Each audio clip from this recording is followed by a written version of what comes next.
이번 시간에는 소프트웨어 시스템 분석 모델 중에 가장 중요한 캐퍼빌리티 모델에 대해서 소개해 드리도록 하겠습니다. 먼저 캐퍼빌리티 모델을 설명하기 전에 우리가 지난번 시스템 분석 모델 두 가지를 배웠었는데 그 중에서 두 가지를 리뷰를 좀 해보도록 하겠습니다. 먼저 이제 컨텍스트 모델은 시스템에 대한 전반적인 범위를 결정하는 모델이라고 했습니다. 그래서 그 범위를 결정한다는 것은 이렇게 시스템 대상으로 하는 시스템을 블랙박스로 보고 요 대상 시스템과 인터페이스 되는 외부에 존재하고 있는 액터들이 무엇인지를 식별을 하고 그 액터들 간의 인터페이스가 어떻게 구성이 되는지를 식별하는 것을 우리가 컨텍스트 모델이라고 했습니다. 그래서 액터는 우리가 보통 머신 액터, 어떤 디바이스 장치라든지 어떤 시스템을 나타내는 머신 액터와 그 다음에 시스템을 사용하는 그런 사용자들로 구성이 된 휴먼 액터로 구성이 된다고 말씀을 드렸습니다. 그 다음에는 시스템에 대한 전반적인 비헤이비어를 그 시스템이 갖고 있는 상태와 모드가 무엇인지 그리고 그 상태와 모드의 관계가 어떻게 되는지 이벤트가 발생하면 그 이벤트에 따라서 스테이트와 모드가 상태가 변하게 되는데 이와 같은 상태 변이에 관련된 내용들을 이 상태 다이어그램이라고 하는 것으로 모델링한 것을 지난번에 배웠습니다. 그래서 스테이트 모델은 시스템 전반적인 비헤이비어 모델을 표현하는 것으로서 기본적인 시스템의 운영 개념을 표현한다고 할 수 있겠습니다. 그럼 이번 시간에는 캐퍼빌리티 모델에 대해서 소개를 드리도록 하겠습니다. 캐퍼빌리티 모델은 시스템이 수행한 어떤 기능들을 모아놓은 그러한 모델이라고 볼 수 있겠습니다. 그래서 캐퍼빌리티 모델의 가장 중요한 것은 이제 기능적인 요구사항을 표현하는 것이라 말할 수 있겠습니다. 그래서 기능적이라고 하는 것은 어떤 입력을 받아서 어떤 변환을 하고 그 변환을 해서 출력을 내보내는 것. 이것이 바로 기능적인 요구사항이라고 할 수 있습니다. 그래서 그 기능적인 요구사항은 우리가 일반적으로 그 기능을 각각 유스 케이스라는 걸로 1대1로 대칭을 해서 사용할 수가 있겠습니다. 그래서 결론적으로 기능적 요구사항이란 유스 케이스들을 식별하는 것, 유스 케이스의 집합이라고 할 수 있겠습니다. 또한 기능적이지는 않지만 이 유스 케이스에 특별히 유스 케이스가 만족해야 될 어떤 비기능적인 요구사항도 우리가 포함을 해서 이 캐퍼빌리티 리퀘어먼트에서는 모델링을 하게 됩니다. 그래서 지난번 컨텍스트 모델에서 정의되어 있는 것을 좀 더 시스템 내부를 하나하나 시스템 내부에 존재하고 있는 기능들을 좀 더 분석하는 것이 바로 캐퍼빌리티 모델링이라고 할 수 있겠습니다. 유스 케이스는 다음과 같이 정의할 수 있겠습니다. 유스 케이스 모델 자체는 비헤이비얼 모델입니다. 즉 시스템 외부에서 발생한 어떤 자극에 대해서 어떤 자극에 대한 적합한 처리를 해서 반응을 하는 그런 시스템에 대한 비헤이비어라고 얘기할 수 있겠고, 지금 보시는 것처럼 컨텍스트 다이어그램에서 액터로부터 어떤 자극이 들어오면 그 자극에 대해서 뭔가 처리를 하고 어떤 반응을 보이는 외부 액터에게 반응을 보이는 이와 같은 형태로 서로 액터와 시스템의 인터랙션 하는데 그와 같이 자극을 처리하는 것을 우리가 유스 케이스라고 얘기할 수 있겠습니다. 유스 케이스를 식별하는 방법에는 한 두 가지 정도가 있을 수 있겠습니다. 하나는 상향식 방법과 하향식 방법인데요. 상향식 방법 관점에서 보면 우리가 이벤트라고 하는 것을 식별함으로써 우리가 유스 케이스를 식별할 수 있겠습니다. 이벤트는 어떤 특정 시점에서 내 외부에서 발생하여 시스템에서 인지하는 어떤 활동이나 어떤 사실이나 또는 어떤 일이나 이런 것들을 우리가 이벤트라고 얘기를 하는데, 보통 외부에서 발생하는 것을 익스터널 이벤트, 또 내부에서 발생하는 거를 internal event 이렇게 표현할 수 있겠습니다.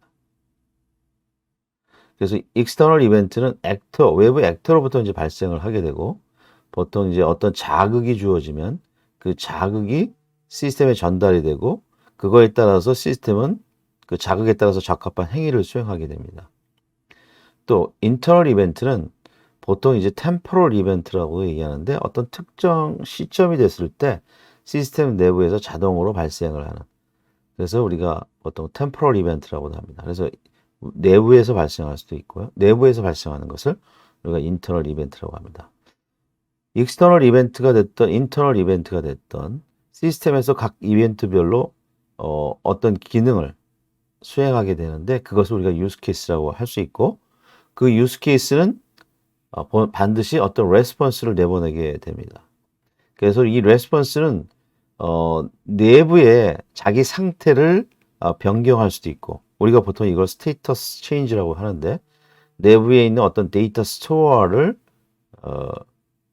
업데이트하거나 또는 생성하거나 하는 일들을 수행하게 되고요.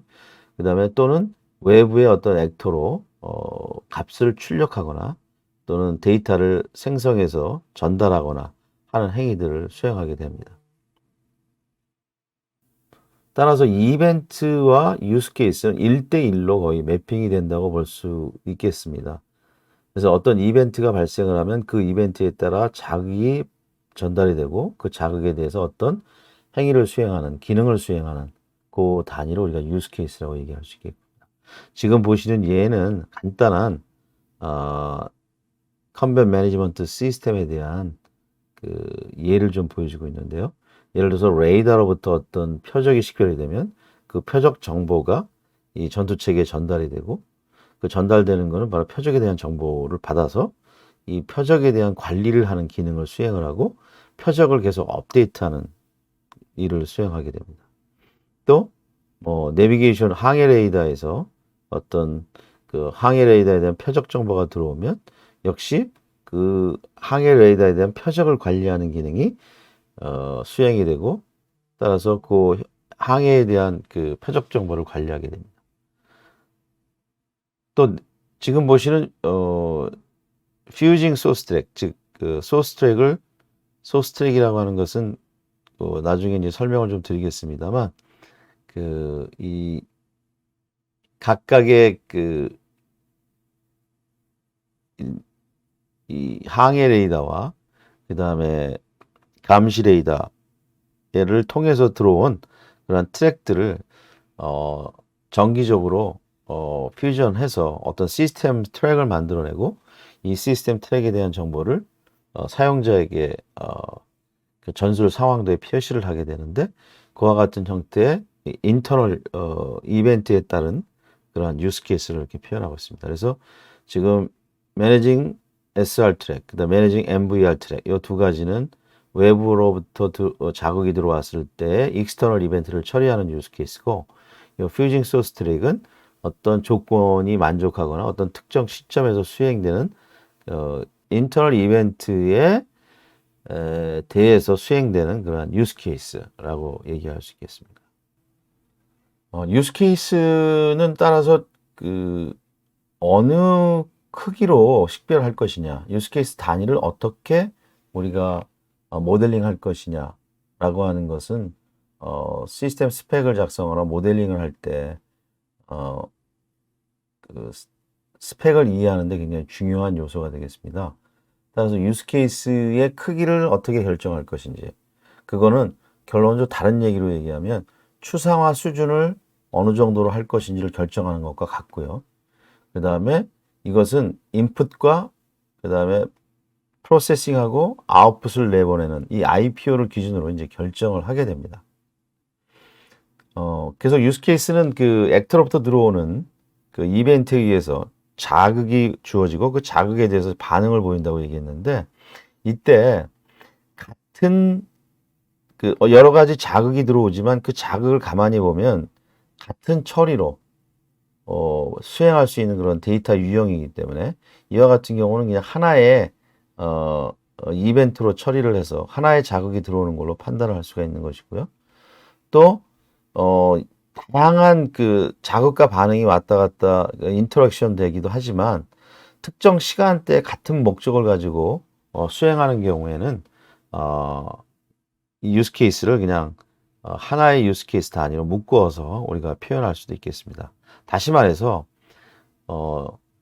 이벤트를 식별하고 그 이벤트에 따른 유스 케이스를 어느 레벨로 자세하게 식별하느냐 하는 것인데, 그것은 입출력되는 데이터의 유형, 자극의 유형과 그다음에 어떤 그 일을 처리하는 시간대별로 시간대의 어떤 목적에 따라서 우리가 유스 케이스의 크기를 조정할 수가 있다. 그래서 보통은 시스템 레벨에서는 유스 케이스별로 시나리오를 작성하는데, 그 유스 케이스에 대한 시나리오가 보통 그 한 페이지 내로 기술이 될 수 있도록 작성하는 것으로 해서 유스 케이스의 단위를 결정합니다. 그렇더라도 유스 케이스를 너무 또 잘게 작성한다, 너무 적게 작성한다는 것은 굉장히 시스템 레벨에서 유스 케이스를 너무 잘게 자르는 것도 관리하기가 용이하지 않습니다. 그래서 유스 케이스의 단위는 시스템을 이해하는 측면에서도 굉장히 중요하고, 또 나중에 이게 테스트하고 관계가 되기 때문에 테스트를 하는 단위하고도 관계가 됩니다. 따라서 유스 케이스의 그래뉴얼리티를 시스템 레벨에서 적당하게 조정하는 것이 중요합니다. 그래서 가장 기본적인 것은 유스 케이스 시나리오가 한 페이지 정도 되도록 구성하는 것이 바람직하다, 이렇게 얘기할 수 있겠습니다. 또 이벤트를 식별해서 하는 방법도 있겠지만, 보통은 이제 시스템을 분석을 해보면 전체적인 시스템에 대한 기능의 구조가 나옵니다. 그래서 우리가 하향식 방법으로 유스 케이스를 식별하는 방법은 시스템에 대한 이런 그 하이라키컬 구조, 이걸 이제 펑셔널 아키텍처라고 하는데, 이런 펑셔널 아키텍처를 식별함으로써 우리가 유스 케이스를 지금 오른쪽과 같이 쭉 식별을 할 수 있겠습니다. 따라서 어떤 시스템의 기능을 그 계층적으로 브레이크다운하고 맨 마지막에 존재하고 있는 기능 단위를 우리가 유스 케이스의 단위로 식별을 하게 됩니다. 아까 그 유스 케이스의 그래뉴얼리티 관점에서 봤을 때 유스 케이스의 크기를 적합하게 잘 조절을 하는데, 아까 말씀드린 대로 유스 케이스 시나리오를 한 페이지 내로 작성할 수 있는 그런 형태의 크기로 조정하는 것이 바람직하다고 할 수 있겠습니다. 유스 케이스 시나리오에 대해서 계속 말씀을 드렸는데, 지금 보시는 이 유스 케이스 다이어그램은 액터와 어떤 상관관계를 갖고 있는지를 도식적으로 표현을 해서 전체적인 오버뷰를 알 수 있고, 그렇지만 분석 단계에서 상세한 리퀘어먼트를 분석하고 명세하기 위해서는 이 유스 케이스 안에 기본적으로 어떤 규칙을 갖고 이러한 입력 데이터를, 즉 자극을 입력을 받아서 어떠한 처리를 하고 또 어떠한 결과를 내보내는지, 또는 기본적으로 어떠한 상태를 유지하는지, 이런 그 유스 케이스의 내부 안에 존재하고 있는 변환 규칙을 표현하는 것이 굉장히 중요합니다. 즉 시스템에 대한 분석이라고 하는 것 행위는 세부적으로 어떤 기능을 어떠한 룰에 의해서 처리할 것인지, 즉 입력이 들어오면 그 입력을 받아서 어떠한 출력을 내보내는지를 식별하는 것이라고도 얘기할 수 있겠습니다. 그래서 유스 케이스 시나리오는 바로 이 내부에 존재하고 있는 그 변환 규칙을 정의하는데, 상세한 알고리즘을 기술한다기보다 알고리즘 레벨은 거의 이제 우리가 그 프로그램 세부적인 로직을 디자인할 때 알고리즘을 기술하는 것이고, 우리가 분석 단계에서는 들어오는 입력과 그 입력을 어떻게 처리를 해서 출력을 내보내는지, 그 기본적인 입출력의 변환 규칙을 정의한다 라고 생각할 수가 있겠습니다. 예를 들면 데이터 스토어 같은 경우에는 내부에 존재하고 있는 저장소를 정의하는 건데 이때 이 데이터 스토어에 데이터가 언제 생성이 되고 또 언제 수정이 되고 또 언제 삭제가 될 수 있는지 이런 것들이 중요한 규칙이 될 수 있겠습니다.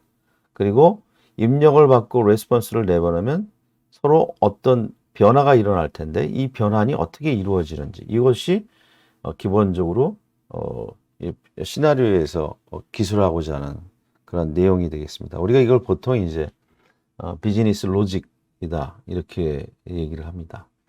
지금 보시는 것처럼 유스 케이스 다이어그램을 처음 이제 나왔는데요. 유스 케이스 다이어그램은 일반적인 UML에서 사용하는 유스 케이스 다이어그램 형태로 표현하지 않고 지금 보시는 바와 같이 일반적인 유스 케이스 다이어그램에서는 단순히 액터와 유스 케이스 간의 그 어소시에이션 관계만 표현하지만 저희 프리즘에서는 그 액터와 유스 케이스 간의 상세한 데이터 플로우, 우리가 보통 이걸 UML에서 인포메이션 플로우라고 하는데 인포메이션 플로우를 디파인을 하고 또 시스템 내부에서 관리하는 데이터, 우리가 이거 보통은 시스템 스테이터스라고 얘기하는데 내부에서 관리하고 있는 임시 저장하고 있는 데이터들을 우리가 데이터 스토어라고 하고 이 데이터 스토어를 모델링 해주는 것으로 유스 케이스 모델링을 하게 됩니다. 이것이 이제 기본적인 UML에서 제시하는 유스 케이스 다이어그램하고는 좀 차이가 있다고 볼 수 있겠습니다. 그리고 기본적으로 이 유스 케이스 시나리오는 다음과 같은 일반적인 이런 형태로 표현을 하고요. 그 다음에 기본적으로 이 안에 존재하고 있는 비즈니스 로직을 기술할 때는 다음과 같은 제어 구조, 컨트롤 스트럭처, 크게는 이제 if then else, 그 다음에 루프, 그 다음에 스위치, 가장 일반적인 제어 구조를 가지고만 표현을 하게 됩니다. 이렇게 제어 구조를 가지고 표현하는 거는 약간 그 안에 존재하고 있는 그 비즈니스 로직을 굉장히 쉽게 이해할 수 있도록 표현해 줄 수 있겠습니다. 또 유스케이스 다이어그램에서는 보통 유스케이스 시나리오를 액티비티 다이어그램 같은 다른 노테이션 형태로도 표현을 하게 되는데 프리즘에서는 그런 너무 이 유스케이스 시나리오를 액티비티 다이어그램 같은 다른 형태로 표현하는 것은 굉장히 좀 더 불편하기 때문에 일반적으로 텍스트 형태의 우리가 유스케이스 시나리오를 작성하게 됩니다. 그래서 보통은 이 유스 케이스에 대한 기능이 무엇인지를 디스크립션하는 디스크립션 파트가 존재하고 그 다음에 액터로부터 어떤 레스폰스, 어떤 스티뮬러스가 존재하는지 트리거가 되는 트리거는 어떤 것인지 그리고 실질적으로 이 처리를 하기 전에 이 유스 케이스가 만족해야 될 프리컨디션은 무엇인지 그 다음에 또 이 유스 케이스가 수행이 되고 난 다음에 만족되어져야 될 포스트 컨디션은 무엇인지를 표현을 하게 됩니다. 그리고 기본적으로 유스 케이스의 비즈니스 로직을 이렇게 세 가지 형태로 보통 표현을 하게 되는데 메인 플로우는 가장 기본적으로 이 유스 케이스가 수행하는 그 시나리오를 표현하는 것이 메인 플로우가 되겠습니다. 그리고 그 메인 플로우가 아니라 대안적으로 얼터너티브하게 어떤 조건에 의해서 다르게 수행하는 그러한 형태의 처리 프로세스를 우리가 보통 얼터너티브 플로우라고 해서 이제 표현을 하게 됩니다. 또 익셉션 플로우라고 하는 것은 이 유스 케이스가 최종적으로 모든 일을 정상적으로 처리를 하는 것이 일반적인 케이스이지만 어떤 이벤트가 어떤 익셉션이 발생해서 예외 사항이 발생해서 이 유스 케이스를 정상적으로 처리하지 못하는 그러한 형태의 케이스를 우리가 익셉션이라고 하고 그 익셉션 케이스를 표현하는 것을 우리가 익셉션 플로우라고 얘기를 합니다. 따라서 이렇게 메인 플로우, 얼터너티브 플로우, 익셉션 플로우를 가지고 유스 케이스에 대한 그 비즈니스 로직, 변환 규칙을 기술하게 되고 이 안에 존재하고 있는 그 내용은 일반적으로 그냥 자연어, 내추럴 랭귀지를 써서 수행을 하되 그 처리 결과에 대한 어떤 제어 흐름을 표현하기 위해서 이와 같이 세 가지 형태로 조건이 존재하는 경우 또는 계속해서 반복적으로 어떤 일을 수행하거나 또는 선택적으로 수행하는 경우에 이런 세 가지 제어 구조만을 우리가 사용을 해서 이 안에 있는 비즈니스 로직을 구성하게 됩니다. 그래서 이 상세한 내용들에 대해서는 예를 들어서 한번 소개를 좀 드리도록 하겠습니다. 그래서 이제 캐퍼빌리티 모델은 이 모델링 엔터프라이즈 아키텍처의 모델링 도구에 의해서 표현을 하자면 유스 케이스 프리미티브한 유스 케이스 다이어그램이 이렇게 유스 케이스와 액터 간의 또는 데이터 스토어 간의 이런 인포메이션 플로우에서 표현이 되고 이 유스 케이스들을 그 공통적인 것들을 그룹핑을 해서 상위에 존재하고 있는 유스 케이스 패키지로 이렇게 묶을 수가 있습니다.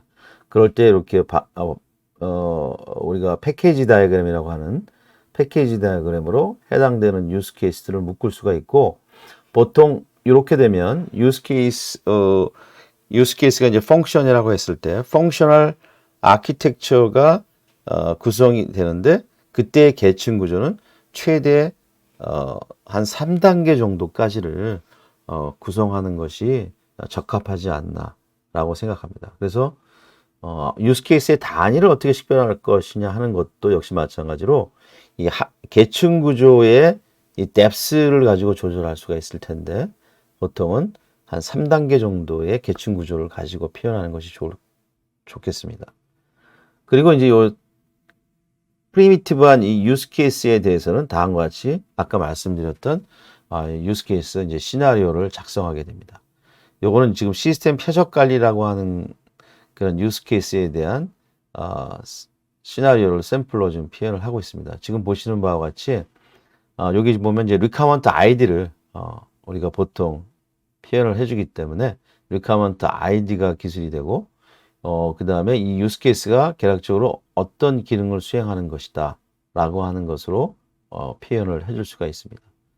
디스크립션으로. 그 다음에 트리거라고 하는 것은 각각 이 유스 케이스가 어떻게 트리거 되는지에 대한 내용을 표현해 주고 있고요. 그 다음에 이 프리컨디션은 이 유스 케이스가 수행하기 전에 있어야 될 상태. 그 다음에 포스트 컨디션은 이 유스 케이스가 수행이 되고 난 다음에 존재하는 상태를 표현합니다. 그래서 이제 프리컨디션과 이 포스트 컨디션은 테스트 케이스를 이제 식별하는 데 있어서 굉장히 중요합니다. 그래서 테스트 케이스의 expected result 또는 테스트 케이스를 테스트를 수행하기 전에 존재해야 될 어떤 상태 이런 것들을 표현하는데 나중에 테스트 케이스 디자인할 때 필요한 그런 피처들이 되겠습니다. 그리고 이제 메인 플로우하고 얼터너티브 플로우하고 그 다음에 여기는 지금 익셉션 플로우가 나와 있지 않은데 익셉션 플로우가 이제 표현이 될 수 있고요. 그 다음에 얼터너티브 플로우는 여러 개가 지금 존재를 하게 됩니다. 그래서 보통 여기 보시면 그 메인 플로우가 하나 존재를 하고 그 다음에 얼터너티브 플로우가 존재를 하는데 여기 MF0라고 하는 것은 이 메인 플로우의 첫 번째에서 어떤 그 분기가 일어나는 것이라고 얘기할 수 있고요. 그 다음에 얼터너티브 플로우의 MF1이라고 하는 것은 이 메인 플로우 첫 번째, MF0라고 하는 것은 이 메인 플로우의 어떤 특정한 그 스테이트먼트가 아니라 이 메인 플로우 전체에 적용이 될 수 있는 그러한 얼터너티브 플로우라고 할 수 있겠고요.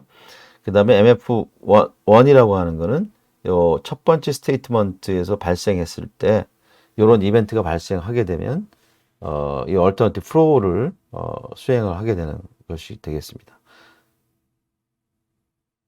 그래서 상세한 로직들은 나중에 그 예제를 가지고 설명하는 그런 그 이그젬플 설명할 때에 다시 한번 설명을 드리도록 하겠습니다. 그 다음에 이제 other requirement는 그 외에 그 non-functional, 이 use case에 존재하는 그런 non-functional requirement를 정의를 해주거나 또는 제약사항을 정의해주거나 기타 이 functional requirement에 정의되기 어려운 그러한 기타 requirement를 other requirement에 정의를 해주는 형태로 해서 표현을 하게 됩니다. 그래서 지금 보시면 시스템 표적은 최소 3,000개 이상을 관리할 수 있어야 된다 이렇게 되는데 3,000개라고 하는 것은 이건 하나의 그 퍼포먼스 이피션시를 나타내는 non-functional requirement라고 볼 수가 있겠습니다. 이번 시간은 capability requirement에 대해서 어떻게 모델링을 할 건지, 그 capability 모델이라는 결론적으로 functional requirement인데 그 functional requirement는 use case라고도 얘기를 할 수 있고 그 use case에 대해서 어떻게 우리가 모델링을 하는지, 그리고 use case에 대한 시나리오는 어떻게 작성을 하는지, 그래서 전반적인 capability 모델에 대한 모델링에 대한 소개를 드렸습니다. 결론적으로 capability 모델은 시스템 내부에 존재하고 있는 use case들이 무엇이 있고 인터페이스들은 어떤 것이 존재하는지, 그 시스템 내에서 내가 관리해야 될 데이터들은 어떤 놈이 존재하는지, 이것을 표현하는 것이 바로 use case 모델이고 그 use case 모델은 결론적으로 capability 모델이다 이렇게 표현할 수 있겠습니다.